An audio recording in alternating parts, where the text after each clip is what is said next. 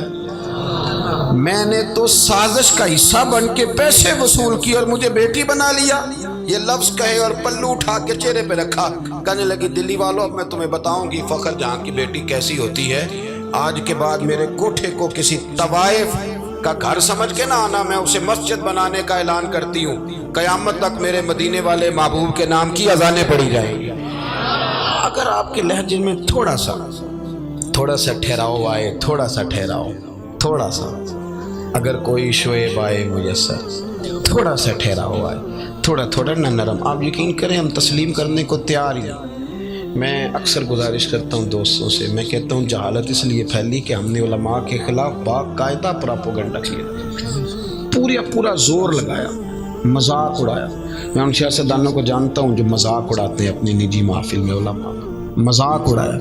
ہم نے خوفناک لوگ سمجھ کے ان لوگوں کو پیش کیا، ہم نے رویہ اتنا سخت رکھا، وہ ختم پہ بلا لیا بچوں کو اور ان سے کہا 2 پارے اور پڑھو، دیگ ابھی لیٹ ہے۔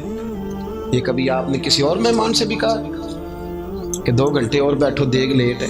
یہ آپ کیا کر رہے ہیں؟ ہم لوگوں نے ایک پورا مزاج بنایا تو اس کا نقصان کس کو ہوا؟ اس کا نقصان ملی ہوا، قومی ہوا۔ تیزی سے جہالت پھیلی، سینکڑوں کی تعداد میں طلاقیں ہوتی ہیں، سینکڑوں کی، اور وہ بچہ جو ایم فل کا سٹوڈنٹ ہے اس کو بھی یہ نہیں پتا کہ 3 طلاقیں میں نے دینی نہیں، میں نے 1 دینی ہے اگر غصہ آ بھی گیا، کیونکہ ہم نے دور کر دیا علماء سے، گیپ ڈال دیا۔ لوگ اس طبقے کو دیکھیں نا، روز بحث ہوتی ہے اسمبلی میں کہ مولوی پروفیسر نہیں بنتے، انجینئر نہیں بنتے، مدرسوں والے ڈاکٹر نہیں بناتے۔ تو میرا یہ سوال ہے کہ آپ کالجوں میں مولوی کیوں نہیں بناتے؟ یونیورسٹی کے اندر مولوی کیوں نہیں بنتا؟ میری بات کی سمجھ آ رہی ہے؟ یہ باقاعدہ ایک اسپیشلائزیشن ہے، یہ ادارے کے اندر مفتی بننا، تخصص کرنا، حدیث پڑھنا، یہ باقاعدہ ایک اسپیشلائزیشن ہے۔ آپ نے کبھی یہ کہا ہے کہ میڈیکل کا اسٹوڈنٹ انجینئر بھی بنے؟ وہ ڈاکٹر بن رہے، ایک الگ شعبہ ہے، ہم اس شعبے کو تسلیم کرتے ہیں۔ علماء جاتے نہیں دوائی لینے ڈاکٹروں کے پاس، ہم اس شعبے کو تسلیم کرتے ہیں، اس سے ٹائم لیتے ہیں، جا کے چیک اپ کراتے ہیں۔ تو اس ڈاکٹر کو بھی چاہیے نا کہ جب الجھ جائے تو کسی مفتی کے پاس آئے، آگے کہ حضرت دین اس بارے میں کیا رہنمائی کرتا ہے۔ لیکن ہم لوگوں نے گیپ ڈال دیا، اپنے دل کو نرم کریں اور دوسرے کو تسلیم کرنا سیکھیں اور دین کے لیے اپنی خدمات کو پیش کریں اور آگے بڑھیں اور دیکھیں کہ ہم کس طرح کسی بے نمازی کو نماز کی طرف مائل کر سکتے ہیں، کس طرح ہم لوگوں میں یہ شعور پیدا کر سکتے ہیں کہ دین ہماری اصل ہے، دین ہماری بنیاد ہے۔ دعا کرتا ہوں جو میں کہہ سکا اللہ قبول فرما لے۔ اللہم صلی علی سیدنا مولانا محمد معدن الجود والکرم وآلہ وبارک وسلم۔ اللہ ہماری حاضری قبول فرما، ہمارے گناہ معاف فرما، ہماری غلطیوں سے درگزر فرما، امت کے حق میں رحمت والے فیصلے فرما۔ جن دوستوں نے یہ بزم نور سجائی انہیں بہترین صلہ عطا فرما، جو تشریف لائے انہیں قدم قدم پہ راحتیں عطا فرما۔ مالک کریم، ہم جو کہتے ہیں، جو جانتے ہیں، جو سمجھتے ہیں، اس پر عمل کرنے کی بھی توفیق عطا فرما، ہمارے لیے عمل کا رستہ آسان بنا دے۔ مالک کریم، برما کے مجبوروں، کشمیر اور فلسطین کے مظلوموں کی مدد فرما، اس ادارے کو ترقیاں عطا فرما۔ اللہ ہم سب کا خاتمہ بالخیر بالایمان فرما۔ رب اغفر وارحم وانت خیر الراحمین۔